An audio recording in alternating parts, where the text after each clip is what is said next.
Hello, students. Good afternoon. Welcome to English lessons for today. Our lesson today shall focus on phrasal verbs. Phrasal verbs. You know what verbs are, I suppose, right? So tell us, what are verbs? What is a verb? Of course, a verb is a word that shows action. Verbs are simply known as action words. Singing, dancing, eating, crying, and all those words that shows action. That is what verbs are. But I bet you know phrasal verbs too, but maybe you don't just know that they're called phrasal verbs. Sometimes when you're having conversation with people, especially informal conversations, I believe that phrasal verb a phrasal verb, one or two of it must have been used. So today, you will, by the end of this class, know what phrasal verbs are, and you will be able to give some examples of phrasal verbs yourself, and you'll be able to give sentences with phrasal verbs in them. So, for us to be able to achieve that, I want you to listen carefully, follow step by step, and ask questions when you do not understand. But before we go into details, again, let's check this out. A warm up. Picture association. What association do you recall with this picture? What association do you recall with this picture? Remember, this unit is about clothing, clothes, and accessories. So, yesterday during our lesson, we spoke about some vocabulary, that has to do with that has to do with clothing and accessories. I will mention something about this hat right here. So, what association do you recall with this picture? Okay, can we get answers in? Answers in, come on. Can we get answers in? Of course, it is associated with the Mexican clothing culture. But the duty that I have to do now is to remind us of the name. What is it called? Okay, I'll let you think on that. By the end of the class, someone will tell us what this is, or tell us right now if you know it. Okay, so we'll move on to the work today. In today's class, we shall be doing these activities. We shall be doing a speaking activity. We shall be working on phrasal verbs, and also we shall be writing some sentences that include phrasal verbs in them. So we start without wasting much time. Let's go straight right into the work into what we need to do. But first of all, these are just we need to repeat these sentences, okay? Use the words in the box to complete the phrasal verbs in the following sentences. You have to use on twice, off once, for once, up twice, and away once. So, in order to just save our time, I have done this already, and I will tell you why I have done it so that we can have a full understanding. Now, you see, when you talk about phrasal verbs, it is usually a verb, uh, a verb that is more than one word. Usually verbs are one word. Cry, jump, eat, run, so on and so forth. But when you talk about phrasal verbs are verbs that are formed by two or more words. So, and in these sentences we have here, we have a lot of examples here. We're just going to read these sentences. You will repeat after me. Then I will tell you, or I'll ask you to guess what are the phrasal verbs here. Then after that, we'll look at examples of phrasal verbs in details. Okay, so let's go. Number one: do you enjoy shopping for clothes? Do you enjoy shopping for clothes? Two: do you always try do you always try clothes on before you buy them? Do you always try clothes on before you buy them. 3. Do you like dressing up for special occasions? Do you like dressing up for special occasion? In the morning, when you get dressed, do you always put on your clothes? Do you always put your clothes on in the same order? These are all questions, actually. When you take your clothes off at the end of the day, do you put them away carefully and hang them up in a wardrobe? Okay, now looking at all of these question sentences, you can see that some words are in bold. Some words are bold, like these words actually used there, they are in bold as used in the sentences. Now, these words with in combination with other words in these sentences form what we call phrasal verbs. Do you enjoy shopping for clothes? Do you enjoy shopping for clothes? Now that is one. Number two, do you always try clothes on before you buy them? Now, this word try on is a phrasal verb.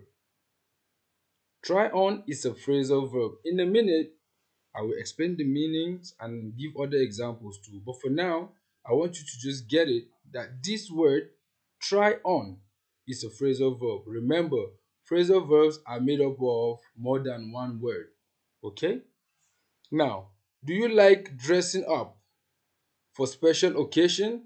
Dressing up is another phrasal verb. Dressing up is another phrasal verb.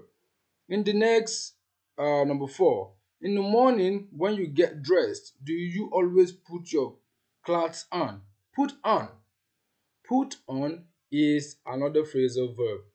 Now, in these examples, the words are not together, but that doesn't mean they are not phrasal verbs. Sometimes phrasal verbs can be separated, sometimes they can be together. And we shall look at when they are together and when they are separated. But however, in all of these sentences, the phrasal verbs are separated. I will also explain that in a minute.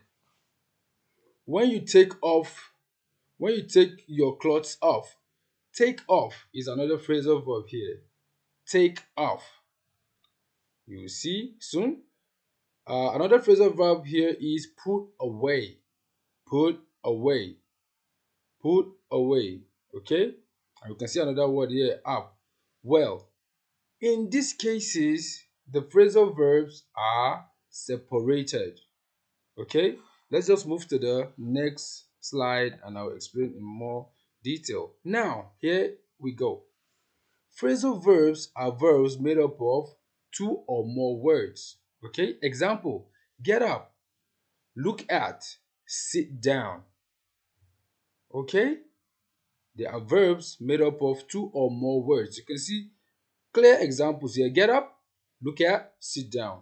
Now, when the object of a phrasal verb is a noun, you can put the two words of the verb together or you can separate them. Now, in this case, I put on a bracelet. I put on a bracelet.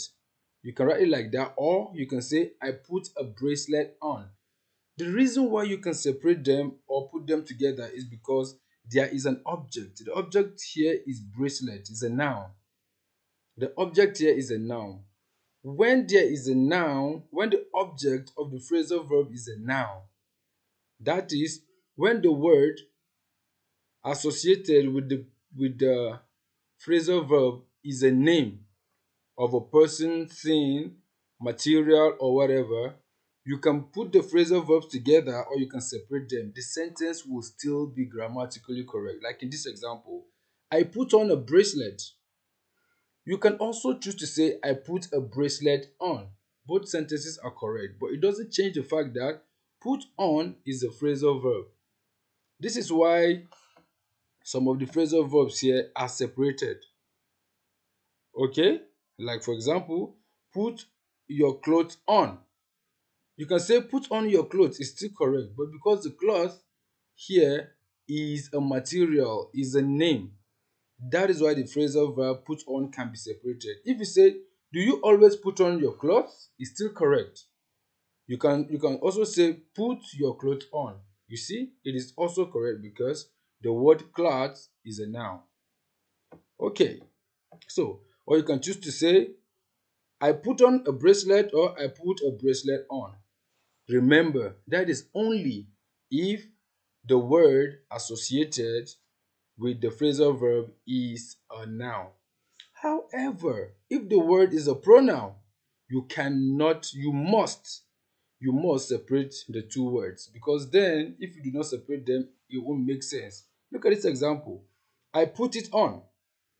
It is not a name, it's a pronoun. I put it on. You cannot say I put on it. It doesn't, excuse me, it doesn't work for pronouns. It only works for nouns where you have names. So in both cases, you can see the difference where you can separate a phrasal verb and when you cannot separate the phrasal verb. Okay? In a minute, we will see different kinds of phrasal verbs and what we use them for. Okay. Now, in order to get more details about phrasal verbs, let's just read about phrasal verbs, what they are generally. Then we get to understand more what phrasal verbs are. Okay. Let's just open here so that we can actually see in a more clear way what phrasal verbs are. Now, this explanation will help us to understand really what phrasal verbs are. Let me see if I can increase the size of this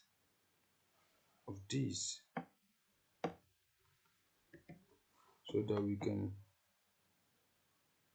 uh, where is the size icon? Come on. Okay, I think we can manage.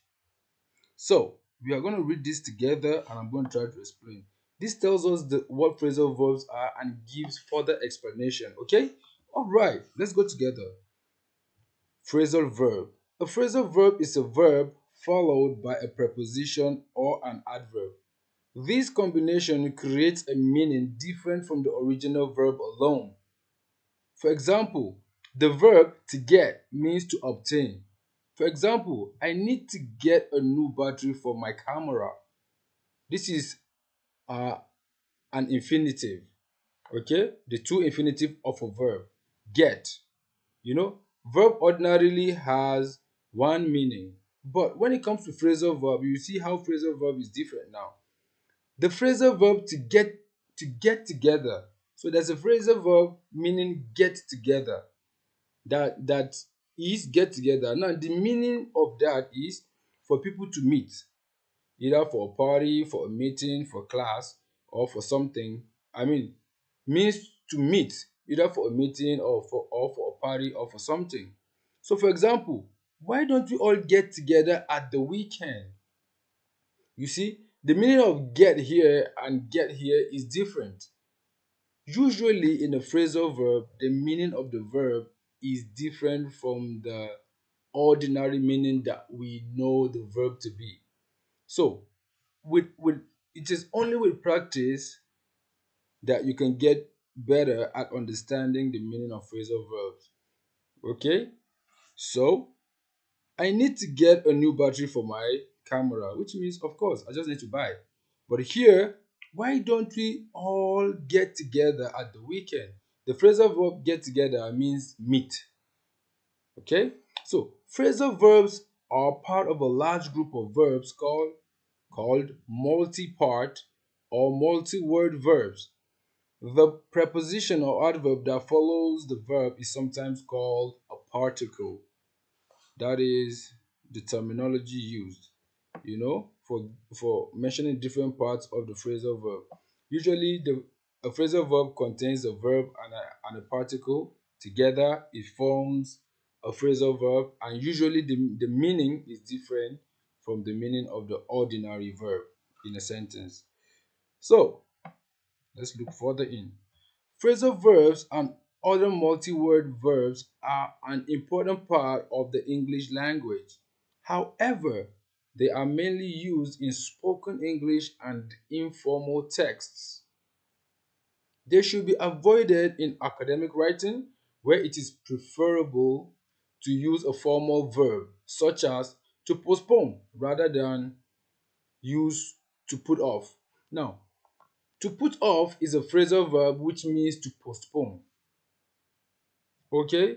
So, what this paragraph is saying is that phrasal verbs are suitable only for informal conversation or informal writing, where you just have to write to your friend or in your diary or just write in a blog how you feel. But when it comes to an academic writing of a formal nature, or when you are talking in a formal setting, do not use phrasal verbs. Phrasal verbs are informal in nature, okay? For example, here to postpone, you can use that in a formal conversation or formal writing. But if you're talking with your friends or just talking informally, you can use the phrasal verb to put off, which has the same meaning with to postpone. Okay, next paragraph. If you're not writing a very formal document, it is much more common to use a phrasal verb or the lexical verb. Using a formal verb can make your speech sound overly formal and archaic. Okay? So it's still the same. When you're having a conversation or you're writing something that is not very formal, it is also advisable for you to use phrasal verb then because it has an interesting sound to it and it reduces boredom when you're reading, text and stuff. So that's just what it is. Okay, just a little explanation here about transitive and intransitive verb also because it is associated with phrasal verb. Now, some phrasal verbs are transitive. A transitive verb always has an object. Okay? Example, the police didn't have enough evidence, so the gangster got away with murder. Some verbs are intransitive. An intransitive verb does not have an object. Example, there isn't much public transport in our city, so it is difficult to get around. So here there is an object. Here there isn't an object. Okay? So that explains transitive and intransitive verb and also gives a full or I'll say a somewhat clear, you know, definition of phrasal verbs with good examples also. So let's go back to our lesson. Yeah.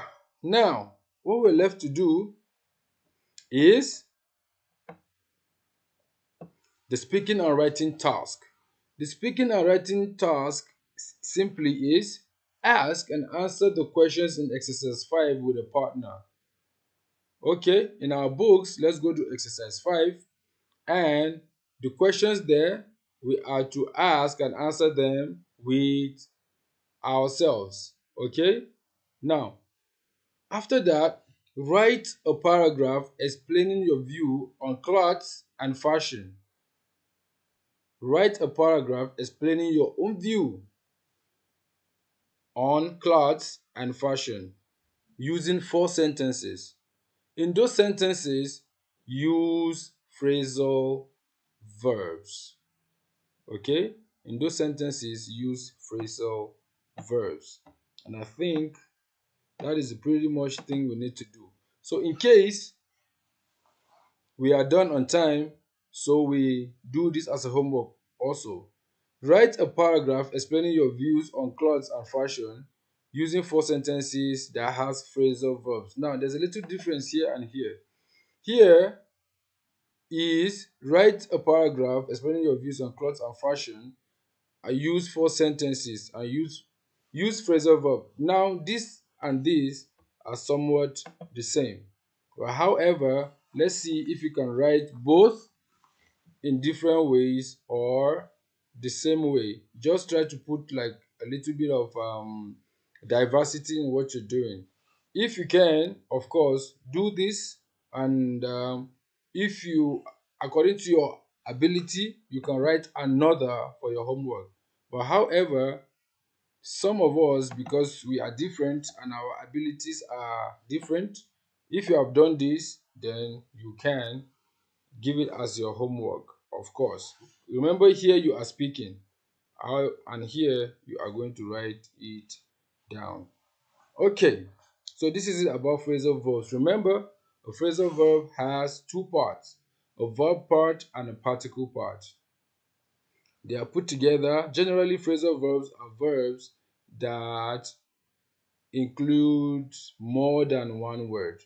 And usually or always, the meaning of a phrasal verb is different from the ordinary verb. Okay? Examples of phrasal verbs are put on, put off, look after, and so on and so forth. You can actually get a good knowledge by doing research on your own about phrasal verbs. Just Google phrasal verbs, look at examples and look at meanings. Okay? All right. So that is it for today.